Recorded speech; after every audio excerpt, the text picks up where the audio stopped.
So, hi everyone. I'm here with Debbie Sipowicz from Creatively Empowered. I said that right? Yep. Cool. And so, Debbie, I wanted to first kind of find out what is Creatively Empowered? Kind of what does it mean, and how do you work with the people that you work with? Basically, it's helping women find their voices, whether that's through writing, speaking, or starting a new business, because I think it all comes back to being empowered in your own skin, in your own body. So who is it that you work with specifically? I work with women in midlife who have been used to doing everything and anything for everybody else for most of their lives, and now they're coming to this place of what's next for me, or how am I going to show up in the world for the second half of life. How do you help people find their voice? Well, a lot of different ways. One, I offer these writing classes and speaking classes and mastermind groups, but they're not. Sometimes you think of a writing class and you think of, learning to write a good paragraph or a good plot and that kind of thing. This is so not that. It's for women who have written in their journals forever, but are now ready to come out and have somebody else read what they've written. Oh my gosh. It takes a lot of courage to do that, right? To become yourself, or to be okay being yourself in front of other people. I'd be terrified if somebody read my journal. No, but that's the whole thing. And then when people read it and then they encourage you or say they can relate to that or whatever, it makes you feel like, you're not alone in the world, and that you can stand up more in who you are out there in the world, not just in your little journal. But the same is true for the speaking classes too. A lot of times people think of speaking classes as learning to speak without ums and ahs and that kind of thing, or learn to give a great speech. And this is not that. This is learning to be comfortable standing up in front of a group of people as completely as you are. And so the classes are all about getting comfortable being yourself, which in some ways seems like it should be the easiest thing in the world to be, but oddly enough, it's not. It sounds like you have to conquer a lot of fear to be able to stand in front of a group and speak your own voice. Or even to write something down and put it out there and almost let it be permanent. That sounds kind of scary. It's really scary, but it's also really freeing. I bet. Because I think a lot of us spend it feels like a common experience to me, to walk into a room full of people and assume everybody else has got their act together, everybody else has it all together. They don't. They don't, it turns out. And there's something super freeing about just recognizing that we've all got stuff, and it's okay. It's okay not to be perfect. I kind of like that. So own your imperfections. Exactly. So how did you get started doing this in the first place? Well, for me, I am an introvert by nature, and I feel like I've always compensated for that by, I just want to say, being a perfectionist and doing things that, working really hard and muscling through things. And my background is in starting businesses. So I've been the co-founder of 2 businesses, one that grew to 65 people, and the other in 6 years, and the other one was a brick and mortar business and bookstore that we had for 10 years. So I feel like I had a lot of experience doing all the stuff that needed to be done to get a business up and running. And then I decided to start my health coaching business. So this was the first time I put myself out there as the founder versus a co-founder. And I totally had all the skills to make that happen, but it turns out there's a lot of intangible skills that show up when you go to start your own business or put yourself out there that I didn't have. That I was petrified of putting myself out there. I was petrified. I had a lot of visibility issues. And so right now, I'm creating these classes that I wanted when I was starting. Just like a place to practice, a place to feel safe while you're coming out in the world. I like that word, practice, because I feel like it's something that we kind of always have to work at. Anything, really. Like they call yoga a practice. I feel like having a conversation, showing up the way that you want to in a conversation is a practice. So if you had this fear of being visible, how did you overcome it? Well, that's interesting because I just started speaking, and I started speaking because I went to this group meeting. It was 20 women. It was the person who was running the group, her mission in life was to get more women's voices heard in the opinion op-ed pieces in the newspapers. And I went because I've always been a person with a lot of opinions. And this whole room, but it was a workshop for a day. And this room, it was like a U-shaped table, and I was sitting kind of at the end. And the first thing this woman did was she stood up and she said, "Okay, now we're going to go around the room." And at this time, I was a homeschool mom, right? I was starting health coaching, but I was a homeschool mom. We went around the room, and everybody, you had to stand up and complete this sentence. My name is fill in the blank. I'm an expert at fill in the blank because fill in the blank. It was a great exercise, right? However, I did not feel like an expert by any stretch at this moment. And I was at this U-shaped table, I was near the end. So the first person got up and she was like an expert in China relations because she'd worked at the White House for 25, like somebody else was a Fulbright scholar. And it was terrifying to me because by the time it got to me, I just kept getting smaller and smaller. And if I could have left the room right then, I totally and completely would have, but I couldn't. So by the time it was my turn, I feel like I had no choice but to sort of just be honest and be myself, and because I didn't have the resumes they did. So I stood up and I said this. I said, "My name is Debbie Sipowicz, and I'm an expert at how food affects your body because I had cancer 10 years ago, and I used food as a way to heal my body." Okay, and right? Earth-shattering. It was earth-shattering. And the other thing about this little group was that everybody had to raise their hand at the end and say whether they believed you were an expert or not. And everybody raised their hand. And I just thought that was so profound for me because I felt like, one, I could just be myself, and two, people really wanted to hear what I had to say. And three, it almost felt like a disservice not to start speaking because my story could help so many people. Yeah, if you hadn't have said that, all of those people who raised their hands wouldn't have heard you, wouldn't have heard that piece of truth. Wow, that's really neat. I know. It was so empowering to me. And then I started speaking myself. Almost as obvious as that sounds, if you don't speak, no one will hear you. Exactly. Exactly. Wow, yeah, if you want to be listened to, you probably have to speak. I know. That's earth-shattering. Wow. Okay, so on your website, you say something about the days of the lone wolf are over. So I was curious about what you meant by that, and why can't I just do everything myself? Yeah, that's an excellent question. And I just feel like, one, I don't feel like anybody wants to do things themselves. I think as females, if you look at I just want to say the history or the culture of what a female works best in community, that's just how we're wired almost. And so many of us are starting our own businesses or starting something new and trying to do everything by ourselves. And I just don't think that's the formula for success, and it's definitely not the formula for fun. And it feels like if you're going to be successful, it's got to be fun. But I also think that it's interesting if you look at the stereotypical male that's uber successful. I would say, I'm guessing that most of them have wives. There's some support that's needed to get to the big places, wherever they are. Yeah, I agree. So let me see. If I think of, I use myself as an example.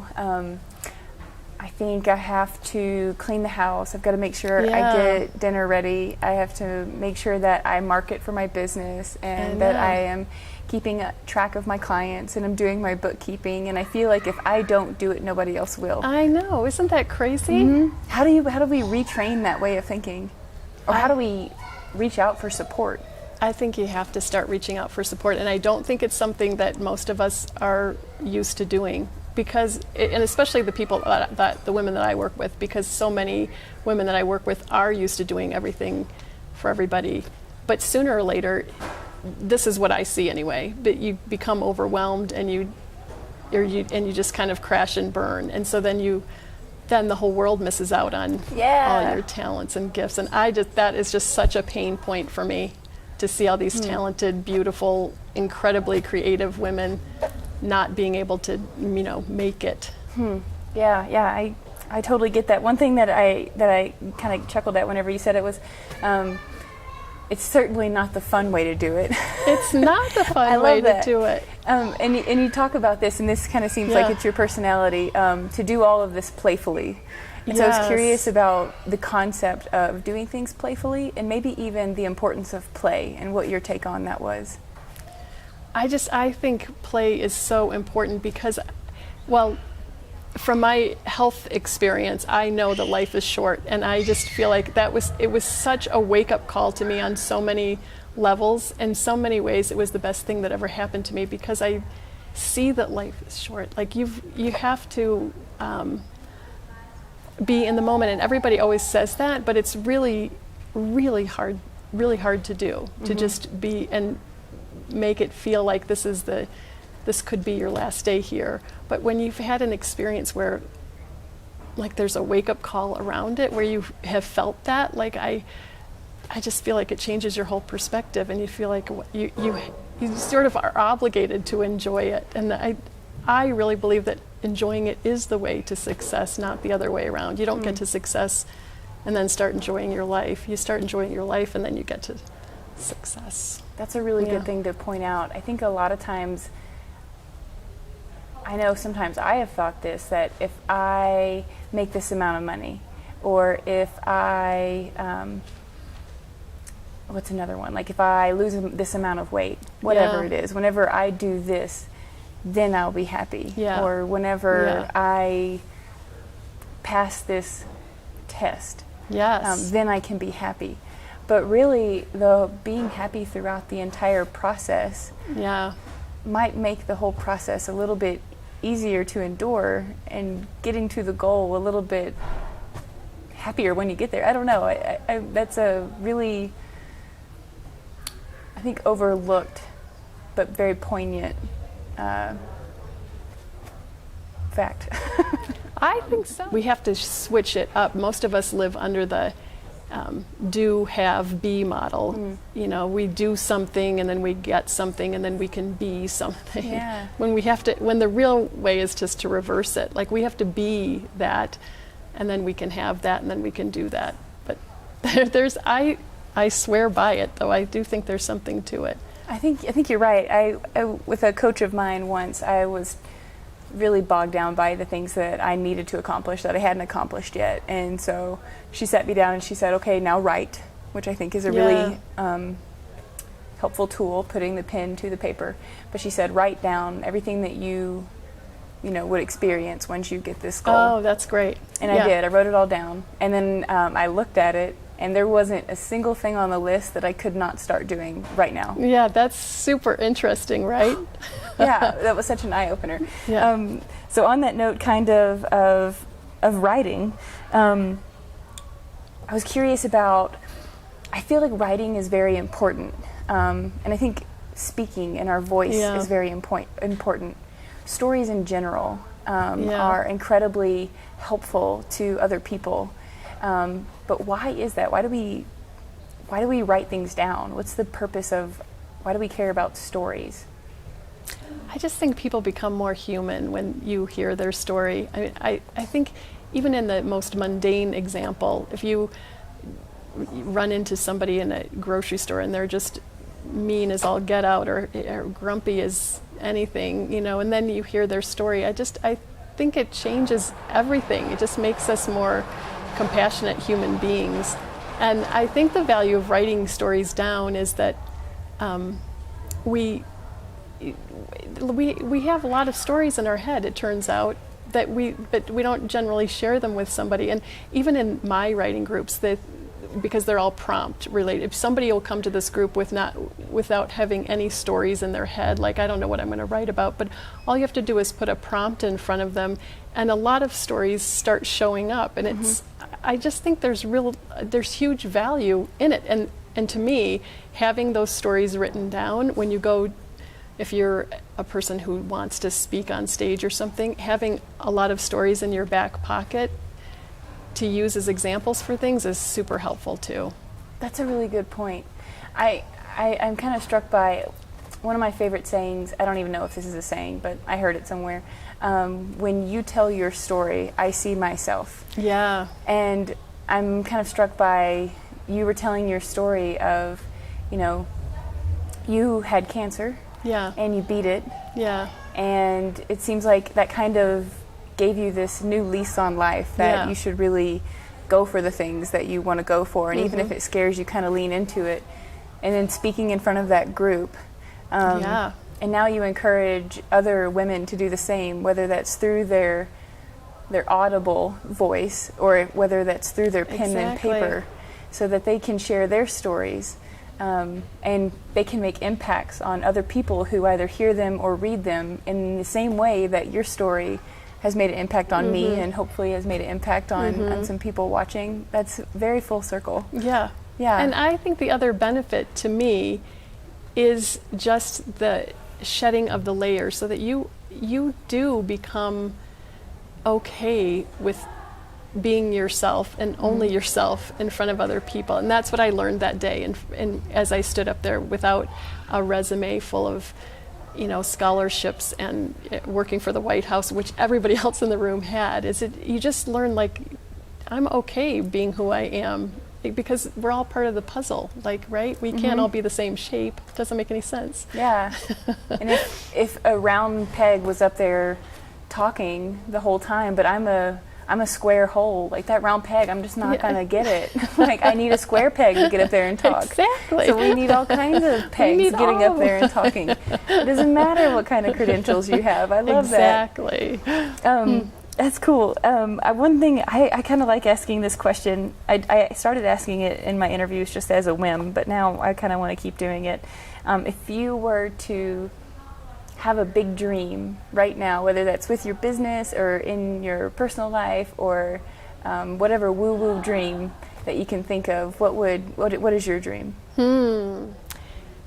My dream really is to be a role model in this new wave of women's leadership. I don't know if you can feel it, but there's definitely a movement towards more women becoming leaders and more women putting themselves out there, and yet we need some fuel under this movement in order to really make it happen. And I really want to play a big role in that. And I don't know in what form yet, but that's totally a dream of mine, because I love this group of women. I love connecting with them. I love seeing people transform. I love supporting each other.